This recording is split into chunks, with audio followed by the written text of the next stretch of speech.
അതെ, ഇന്ന് നമുക്കൊരു ഓണം സ്പെഷ്യൽ കളിയോടൊക്കെ ഉണ്ടാക്കിയാലോ? വളരെ പെട്ടെന്ന് തന്നെ തയ്യാറാക്കി എടുക്കാൻ പറ്റുന്നതാണിത്.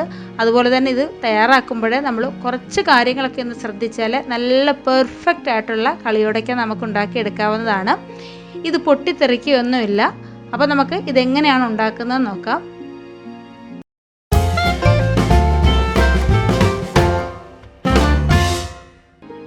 ഇതിനു വേണ്ടി നമുക്ക് ആദ്യം തന്നെ വേണ്ടത് അരിപ്പൊടിയാണ്. വറുത്ത അരിപ്പൊടി വേണം നമ്മൾ ഇതിനു വേണ്ടി എടുക്കേണ്ടത് കേട്ടോ. ഞാൻ ദാണ്ടെ ഇതുപോലൊരു ബൗളിൽ നിറയെ അരിപ്പൊടി എടുത്തിട്ടുണ്ട്. നമ്മൾ എത്രത്തോളം ഉണ്ടാക്കുന്നോ അതിനനുസരിച്ച് അരിപ്പൊടിയുടെ അളവ് നമുക്ക് കൂട്ടുകയും കുറയ്ക്കുകയൊക്കെ ചെയ്യാം. നമ്മൾ അപ്പത്തിനും ഇടിയപ്പത്തിനും ഒക്കെ എടുക്കുന്ന നൈസ് അരിപ്പൊടി ഉണ്ടല്ലോ, അതാണ് ഞാൻ എടുത്തേക്കുന്നത്. അത് ഞാൻ ഒന്നുകൂടി ഒന്ന് വറുത്തെടുത്തിട്ടുണ്ട്. അപ്പോൾ നന്നായിട്ട് വറുത്ത അരിപ്പൊടി വെച്ചിട്ട് വേണം നമ്മളത് റെഡിയാക്കാനായിട്ട്. ഇനി നമുക്ക് വേണ്ടത് തേങ്ങ ചിരകിയതാണ്. നമ്മൾ അരിപ്പൊടി എടുത്ത ആ ഒരു കപ്പിൽ ഒരു 1/4 കപ്പ് തേങ്ങ ചിരകിയത് എടുത്തിട്ടുണ്ട്. നമ്മുടെ കൈ കൊണ്ടൊരു 2-3 പിടി തേങ്ങ കാണും. അത് ഞാനൊരു മിക്സിയുടെ ജാറിലേക്ക് ഇട്ട് കൊടുക്കുന്നുണ്ട്. ഇനി നമുക്ക് വേണ്ടത് ചുവന്നുള്ളിയാണ്. 6 ചെറിയ ഉള്ളിയാണ് എടുത്തേക്കുന്നത്. അത് ചെറുതായിട്ടൊന്ന് കട്ട് ചെയ്തിട്ട് ജാറിലേക്ക് ഇട്ട് കൊടുക്കാം. അതിൻ്റെ കൂടെ തന്നെ ഒരു 1/4 ടീസ്പൂൺ ചെറിയ ജീരകം കൂടി ചേർക്കുന്നുണ്ട്. ഇതെല്ലാം കൂടി ചേർത്ത് നല്ലതുപോലെ നല്ല മഷി പോലെ നന്നായിട്ടൊന്ന് അരച്ചെടുത്തിട്ട് വരാം. ഇതേ രീതിയിൽ തന്നെ നമ്മൾ ആദ്യം ഒന്ന് അരച്ചെടുക്കണം. പിന്നെ നമുക്ക് വെള്ളം വേണമെന്നുണ്ടെങ്കിൽ 1-2 ടീസ്പൂൺ വെള്ളം മാത്രം ചേർത്ത് ഒന്ന് അരച്ചെടുക്കാവുന്നതാണ്. നന്നായിട്ട് തന്നെ അരഞ്ഞ് കിട്ടണം. അപ്പോൾ നമുക്കൊന്ന് ചെയ്തെടുത്തിട്ട് വരാം. അപ്പോൾ അതാ ഞാനിതൊന്ന് അരച്ചെടുത്തിട്ടുണ്ട്. ഞാനിതിലേക്ക് ഒരു 2 ടീസ്പൂൺ വെള്ളം കൂടി ചേർത്താണ് അരച്ചെടുത്തിട്ടുള്ളത്. നമ്മൾ അരച്ചെടുത്തിട്ടുള്ള ഈ അരപ്പ് അരിപ്പൊടിയിലേക്ക് ഇട്ട് കൊടുക്കുന്നുണ്ട്. ഇനി നമ്മളിതിലേക്ക് ആവശ്യത്തിനുള്ള ഉപ്പാണ് ചേർത്ത് കൊടുക്കുന്നത്. അതിൻ്റെ കൂടെ തന്നെ 2 ടീസ്പൂൺ നെയ്യ് കൂടി ചേർക്കുന്നുണ്ട്. ഇനി നെയ്ക്ക് പകരമായിട്ട് നമ്മൾ ഉപയോഗിക്കുന്ന ഏതെങ്കിലും റിഫൈൻഡ് ഓയിൽ ചേർത്ത് കൊടുത്താൽ മതി. ഇനി ഇതെല്ലാം കൂടി നല്ലതുപോലെ ഒന്ന് യോജിപ്പിച്ച് കൊടുക്കണം. കൈകൊണ്ട് നന്നായിട്ടൊന്ന് യോജിപ്പിച്ച് കൊടുത്തിട്ട് ഈ തേങ്ങയൊക്കെ നല്ലതുപോലെ ഈ പൊടികളിലൊക്കെ പിടിക്കുന്ന രീതിയിൽ നന്നായിട്ട് എല്ലാ പൊടികളിലും എത്തുന്ന രീതിയിൽ നല്ലതുപോലെ ഒന്ന് യോജിപ്പിച്ചെടുക്കാം.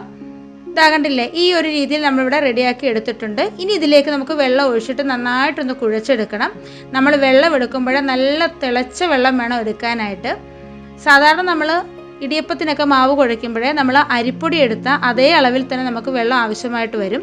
പക്ഷേ ഇപ്പോൾ നമ്മൾ തേങ്ങ അരച്ചത് ചേർത്തത് കൊണ്ട് ആ ഒരു വെള്ളമയവും കൂടെ ഉള്ളത് കൊണ്ട് നമുക്ക് കുറച്ച് വെള്ളം മതി. അതായത് ഞാനിപ്പോൾ എടുത്തേക്കുന്നത് 1 കപ്പ് അരിപ്പൊടിയാണ്. അതിനൊരു 1/4 കപ്പ് വെള്ളം മാത്രമേ എനിക്കിവിടെ ആയിട്ടുള്ളൂ. പിന്നെ നമ്മുടെ ഈ എടുക്കുന്ന പൊടിയുടെ വ്യത്യാസം അനുസരിച്ച് വെള്ളത്തിൻ്റെ അളവ് അങ്ങോട്ടും ഇങ്ങോട്ടും ഒക്കെ വ്യത്യാസം വരാം കേട്ടോ. ഇപ്പോൾ വെള്ളം ചേർത്ത് കൊടുത്തിട്ട് എല്ലാം കൂടി ഒന്ന് യോജിപ്പിച്ച് കൊടുത്തിട്ടുണ്ട്. ഇപ്പം നമുക്ക് കൈ കൊണ്ട് ഇത് കുഴച്ചെടുക്കാൻ പറ്റില്ല, കാരണം നല്ല ചൂടാണ്. ചൂട് ചെറുതായിട്ടൊന്ന് മാറിയ ശേഷം കൈ കൊണ്ടൊന്ന് കുഴച്ചെടുക്കുന്ന ആ ഒരു പരുവാകുമ്പോഴേ നമുക്കൊന്ന് കുഴച്ചെടുക്കാം.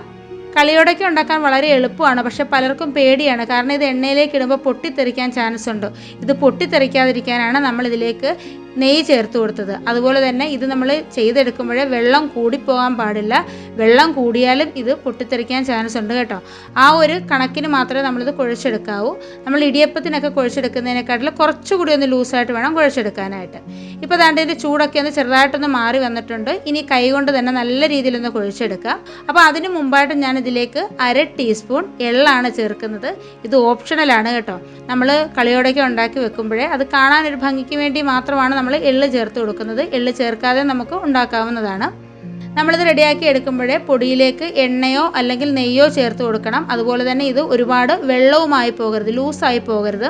അങ്ങനെ ഈ ഒരു 2 കാര്യങ്ങൾ നമ്മളൊന്ന് ശ്രദ്ധിച്ചു കഴിഞ്ഞാൽ നമുക്ക് പെർഫെക്റ്റ് ആയിട്ടുള്ള കളിയോടൊക്കെ ചെയ്തെടുക്കാവുന്നതാണ്. അല്ലെങ്കിൽ ഇത് വെള്ളം കൂടിയാൽ പൊട്ടിത്തെറിക്കാൻ ചാൻസ് ഉണ്ട് കേട്ടോ. അപ്പോൾ അതാ നമ്മളിതാ ഈ ഒരു രീതിയിലൊന്ന് കുഴച്ചെടുത്തിട്ടുണ്ട്. നല്ല സോഫ്റ്റായിട്ടാണ് കുഴച്ചെടുത്തേക്കുന്നത്. ഇനി ഇതിൽ നിന്നും കുറേശ്ശെ മാവെടുത്ത് നമുക്ക് ബോൾസാക്കി എടുക്കണം. നമ്മൾ കളിയോടൊക്കെ ഉണ്ടാക്കുമ്പോൾ കുറച്ച് സമയം എടുക്കുന്ന ഒരു കാര്യം ഇതാണ്, ഇത് ബോൾസാക്കി എടുക്കാനാണ് കേട്ടോ. അപ്പം നമ്മുടെ വീട്ടിലെ ചെറിയ കുട്ടികളൊക്കെ ഉണ്ടെങ്കിൽ കൈയൊന്ന് നന്നായിട്ടൊന്ന് വാഷ് ചെയ്ത ശേഷം അവരെ കൊണ്ട് ഇതൊന്ന് ഉരുട്ടിയെടുക്കാവുന്നതാണ്. കുറേശ്ശെ മാവ് എടുത്തിട്ട് ഇതുപോലെ ഒന്ന് ഉരുട്ടിയെടുക്കണം. കുറേ നമ്മൾ ഇതുപോലെ ചെയ്തെടുക്കുമ്പോൾ കയ്യിൽ ഒട്ടിപ്പിടിക്കുന്നുണ്ടെങ്കിൽ കയ്യിൽ കുറച്ച് എണ്ണയൊന്ന് തടകിയ ശേഷം നമുക്കിത് ബോൾസാക്കി എടുക്കാവുന്നതാണ്. ഒരുപാട് വലുതാവരുത്, അതുപോലെ തന്നെ ഒരുപാട് ചെറുതുമാകരുത്. ഒരു മീഡിയം സൈസിൽ വേണം നമ്മളിതുപോലെ ചെയ്തെടുക്കാൻ. അപ്പോൾ ഇതുപോലെ തന്നെ ഇതെല്ലാം ഒന്ന് ബോൾസാക്കി എടുക്കാം.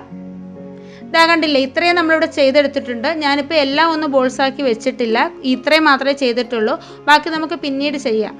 ഇനി ഇത് നമ്മൾ ഒന്നിച്ച് ബോൾസാക്കി വെക്കുന്നുണ്ടെങ്കിൽ നമ്മളിത് തുറന്ന് വെക്കാൻ പാടില്ല കേട്ടോ. തുറന്ന് വെച്ച് കഴിഞ്ഞാൽ ഇത് ഡ്രൈ ആയി പോകും. അപ്പോഴും നമ്മുടെ ഈ കളിയോടൊക്കെ നല്ല പെർഫെക്റ്റ് ആയിട്ട് കിട്ടത്തില്ല. കുറേശ്ശെ നമുക്കിത് ഇതുപോലെ ചെയ്തെടുക്കാം. ഇത് ഫ്രൈ ചെയ്യാൻ ആവശ്യമായിട്ടുള്ള എണ്ണ ചൂടായിട്ടുണ്ട്. എണ്ണ ചൂടാക്കുമ്പോൾ നമ്മൾ ശ്രദ്ധിക്കേണ്ടത് എണ്ണ ഓവറായിട്ട് ചൂടാവാൻ പാടില്ല. ഒരു മീഡിയം ലെവലിൽ മാത്രമേ എണ്ണ ചൂടാവാൻ പാടുള്ളൂ. എണ്ണ ഒരുപാട് ചൂടായി കഴിഞ്ഞാൽ നമ്മളിത് എണ്ണയിലേക്ക് ഇടുമ്പോൾ ഇതിൻ്റെ പുറം ഭാഗം പെട്ടെന്നൊന്ന് മൂത്ത് വരികയും അകം വേവാതെ ഇരിക്കും കേട്ടോ. അതുകൊണ്ട് എണ്ണ ഒരു മീഡിയം ലെവലിൽ ചൂടായ ശേഷം നമ്മൾ ഇട്ട് കൊടുക്കുക. അതിനുശേഷം ഒരു ലോ ഫ്ലെയിമിൽ വെച്ച് വേണം നമ്മളിത് ചെയ്തെടുക്കാൻ. മീഡിയം ഫ്ലെയിമിലോ ഹൈ ഫ്ലെയിമിലോ വെച്ചിട്ട് നമ്മളിത് കുക്ക് ചെയ്യാൻ പാടില്ല. അതുപോലെ തന്നെ നമ്മളിത് എണ്ണയിലേക്ക് ഇട്ട് കൊടുത്ത് ഉടനെ ഒന്നും ഇത് ഇളക്കാൻ പാടില്ല. 1-2 മിനിറ്റിന് ശേഷം മാത്രമേ നമ്മളിത് ഇളക്കി ചേർത്ത് കൊടുക്കാവൂ കേട്ടോ. അപ്പോൾ ഇതാ ഒരു 2 മിനിറ്റ് കഴിഞ്ഞിട്ടുണ്ട്. ഞാനിത് ചെറുതായിട്ടൊന്ന് ഇതുപോലെ ഒന്ന് ഇളക്കുന്നുണ്ട്.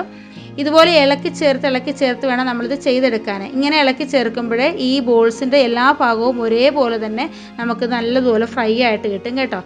ഇങ്ങനെ ഇട്ട് നമ്മൾ ഫ്രൈ ചെയ്ത് കഴിഞ്ഞാൽ അടിവശം മാത്രം ഫ്രൈ ആവുകയും ഉള്ളും മൂക്കാതെയും മുകൾ വശവും മൂക്കാതെ ഇരിക്കും കേട്ടോ. അതുകൊണ്ട് ഇടയ്ക്കിടയ്ക്ക് ഒന്ന് ഇളക്കി ചേർത്ത് ലോ ഫ്ലെയിമിലിട്ട് വേണം നമ്മളിത് ചെയ്തെടുക്കാനായിട്ട്. ഇപ്പോൾ ഇതാ കണ്ടില്ലേ, ചെറുതായിട്ട് കളറൊക്കെ ഒന്ന് മാറി വന്നിട്ടുണ്ട്. ചെറിയ രീതിയിൽ ഇതിലേക്ക് സ്ക്രാച്ച് വീണിട്ട് നല്ലതുപോലെ ഉള്ളൊക്കെ മൂത്ത് നല്ല പെർഫെക്റ്റ് ആയിട്ട് തന്നെ കിട്ടും. നല്ല ടേസ്റ്റി ആയിട്ടുള്ളൊരു ഓണം സ്നാക്സാണ് നമ്മുടെ കളിയോടൊക്കെ എന്ന് പറയുന്നത്.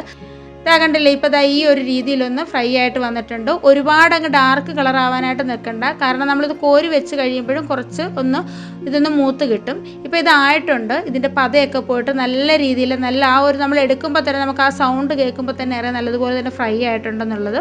അപ്പോൾ നമുക്കിത് കോരിയെടുക്കാം. അതിനുശേഷം ബാക്കിയുള്ളതും കൂടി പെട്ടെന്ന് തന്നെ ഒന്ന് ചെയ്തെടുത്തിട്ട് വരാം. ഇപ്പം നമ്മുടെ ക്രിസ്പി ആയിട്ടുള്ള ഓണം സ്പെഷ്യൽ കളിയോടൊക്കെ എല്ലാം നമ്മളിവിടെ റെഡിയാക്കി എടുത്തിട്ടുണ്ട്. ഇതാ കണ്ടില്ലേ, നല്ല സൂപ്പറായിട്ട് തന്നെയാണ് വന്നേക്കുന്നത്. നിങ്ങൾ ഒരു പ്രാവശ്യമെങ്കിലും ഈ ഒരു രീതിയിൽ ഈ ഓണത്തിനൊന്ന് ചെയ്ത് നോക്കൂ. നല്ല പെർഫെക്റ്റ് ആയിട്ടുള്ള കളിയോടൊക്കെ നമുക്ക് ചെയ്തെടുക്കാവുന്നതാണ്. പൊട്ടിത്തെറിക്കത്തൊന്നുമില്ല. ഈ ഒരു പറഞ്ഞ കാര്യങ്ങൾ ശ്രദ്ധിച്ചാൽ കളിയോടൊക്കെ എണ്ണയിലിടുമ്പോൾ പൊട്ടിത്തെറിക്കില്ല. അപ്പോൾ ഇന്നത്തെ വീഡിയോ നിങ്ങൾക്ക് എല്ലാവർക്കും ഇഷ്ടമായെന്ന് വിചാരിക്കുന്നു. വീഡിയോ ഇഷ്ടമായിട്ടുണ്ടെങ്കിൽ ലൈക്ക് ചെയ്യാനും ഷെയർ ചെയ്യാനും കമൻറ്റ് ചെയ്യാനും അതേപോലെ തന്നെ നമ്മുടെ ചാനൽ സബ്സ്ക്രൈബ് ചെയ്യാതെ ആരെങ്കിലും കാണുന്നുണ്ടെങ്കിൽ ഒന്ന് സബ്സ്ക്രൈബ് ചെയ്ത് സപ്പോർട്ട് ചെയ്യാനും മറക്കരുത്. അപ്പോൾ നമുക്ക് അടുത്തൊരു വീഡിയോ ആയിട്ട് വളരെ പെട്ടെന്ന് തന്നെ കാണാം. അതുവരേക്കും ബൈ. Thank you.